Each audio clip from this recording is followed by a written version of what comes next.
Hi, this is Susan Blue Robot from SusanBlueRobot.com.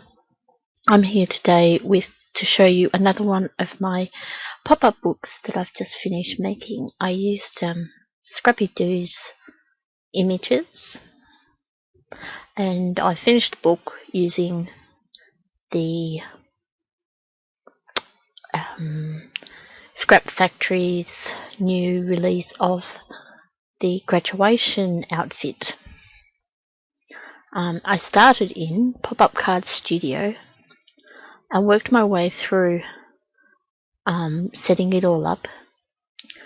So I'd bring the images across and set it up how I want it, put the anchors on and save it as SVG, as well as saving the shapes as SVG. And so I worked my way through working out the pages. Some might change as I get further and further along.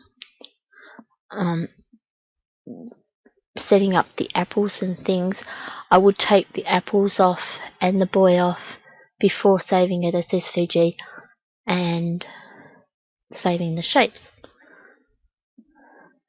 I added a table just using basic shapes and put things on the table.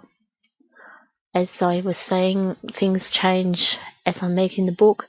I no longer put the apple in this girl's hand.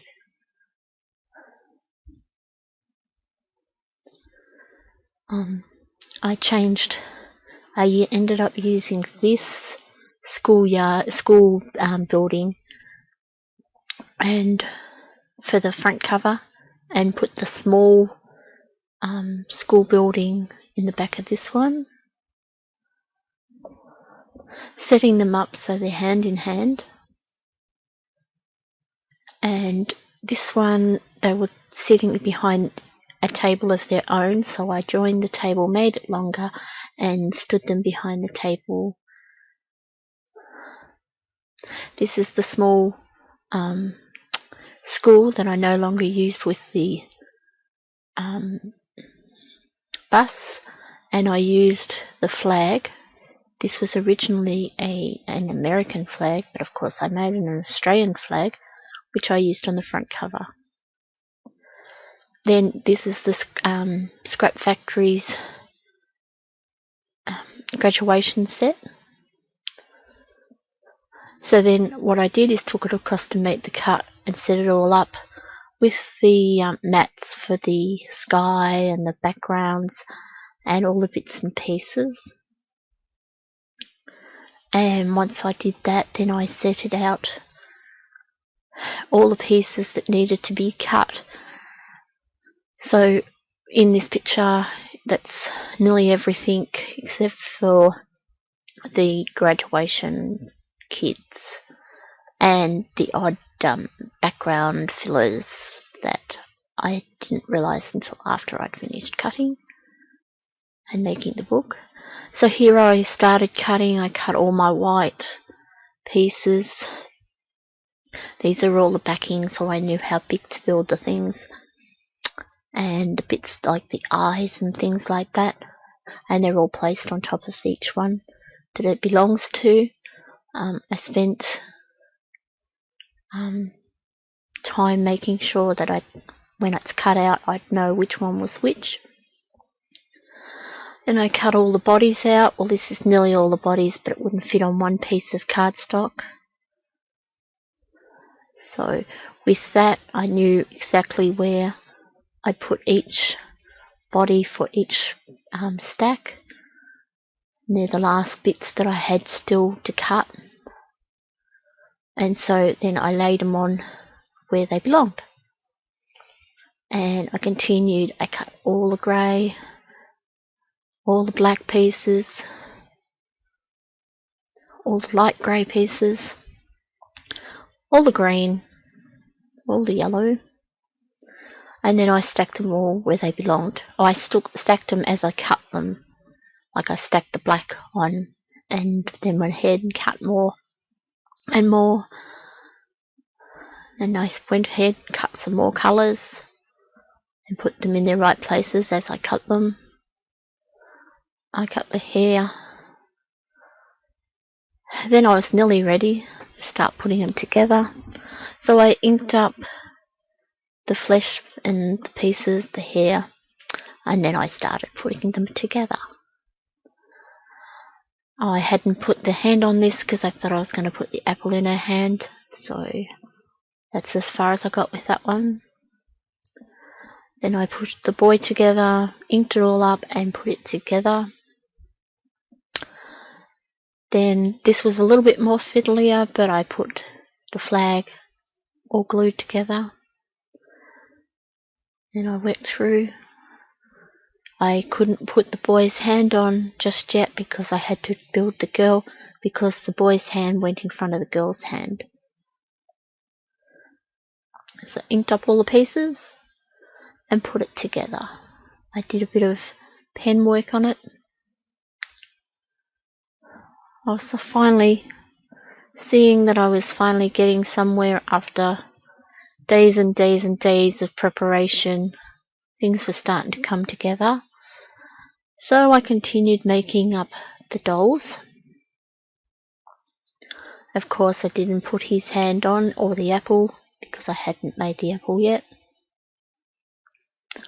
Really, I hadn't cut the apple backing, so then I started making the science lab kids, inked them all up, set them all out, and slowly made it. Then I made the table in front. I just penciled in the colouring on the test tubes. Now it was finally looking like there was an end in sight. So I built the bus. Now this bus was 4 or 5 windows long, so it was a lot longer bus. So what I did was split it in the middle and just put 3 windows to make it a shorter bus to fit in the card, because I only had 5.5 inches to play with in the card, but I didn't want the bus to be too tiny in the card. Then I thought with the house, the schoolhouse, I would emboss it, so I ran it through my embosser with one of my embossing plates, and then I made up the school. Except for the wording on the school yet, I decided I was going to print and cut that and put the plaque on it afterwards.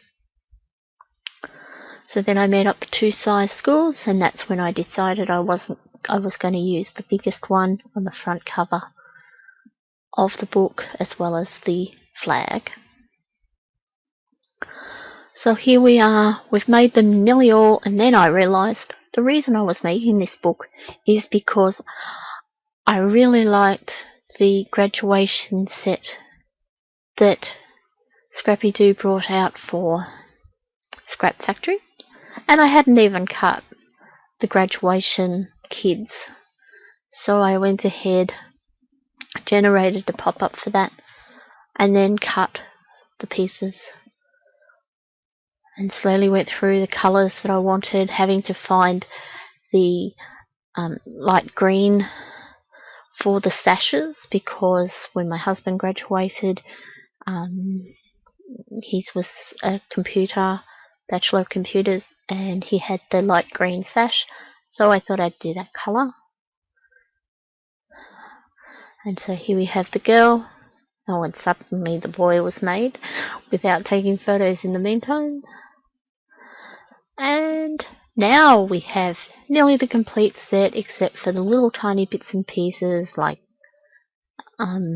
blackboards, pictures on the wall, things like that. Oh, and clouds. So we have them all made. They all sit there now.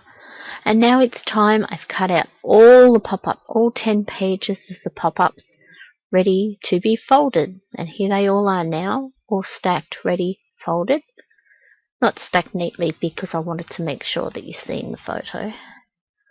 Then now, this is one of my newest toys in this house, is the Caterpillar Pro. Wow, this has made a big difference for cutting my outside of my cards. It says it gets, the blade never gets blunt but it gets more sharper with use. Well, this is getting very sharp because this is a 10-page book. Most of my books are 10 or 15 pages, and I've been using this non-stop, so it must be getting very sharp. So I've cut and folded all my outside cards. If you're in Australia or New Zealand and want to know where to get the Caterpillar Pro, ScatCat's the place to see. Fred will help you out with that. And then we have all our folded cards plus all our pop-up inserts. So then I started gluing them all in. Once they were all glued in, then I started putting the people in the books. Just the people on the pop-up part because I've still got the background to do. So we went ahead and we put the people, and I put the crayons on that one. Now I couldn't do the apples or the basket because I haven't finished cutting the basket at this point in time. And we put the pieces on. So now they were all now off my table, looking like I hadn't done any work for the week. So that was all that was left, sitting on the table, waiting to be done. So then it was time to print all the sky and the backgrounds of the cards or pages. So I cut them all out, and I embossed all the yellows in different embossing folders through the embosser machine. And then I started putting them on. This one I discovered that I needed a bit of green, otherwise the school was floating in the sky. And I started building them one at a time, putting the backgrounds in and picking the embossing folders to go through and emboss them.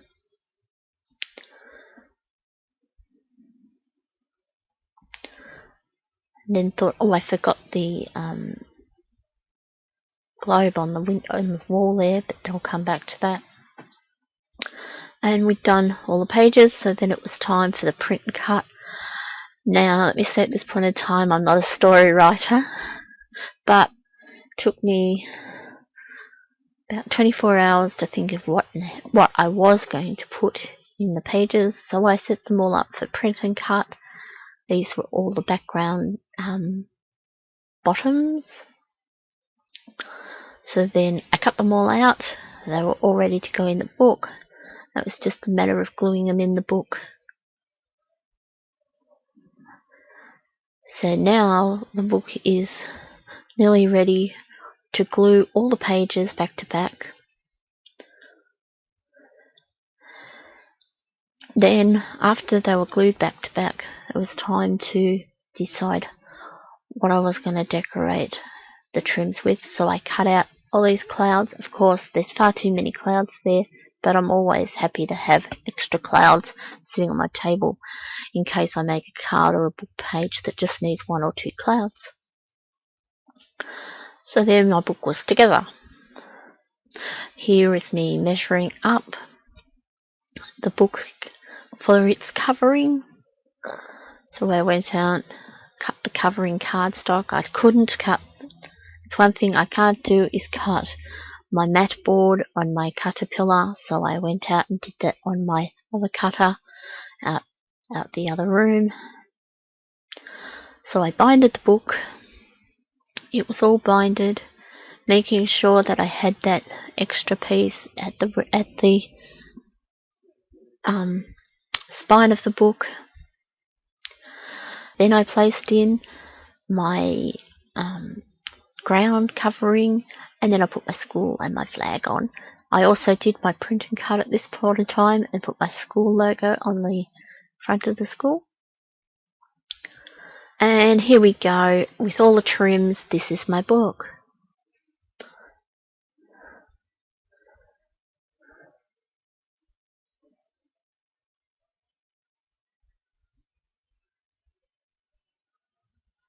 I added the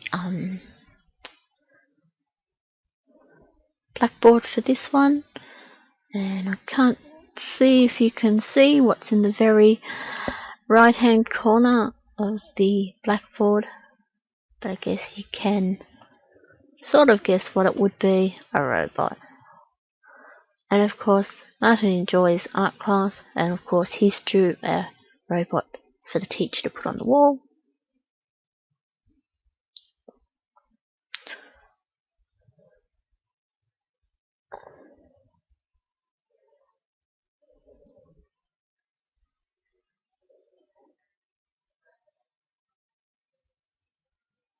And there's my book, finished, completely bound.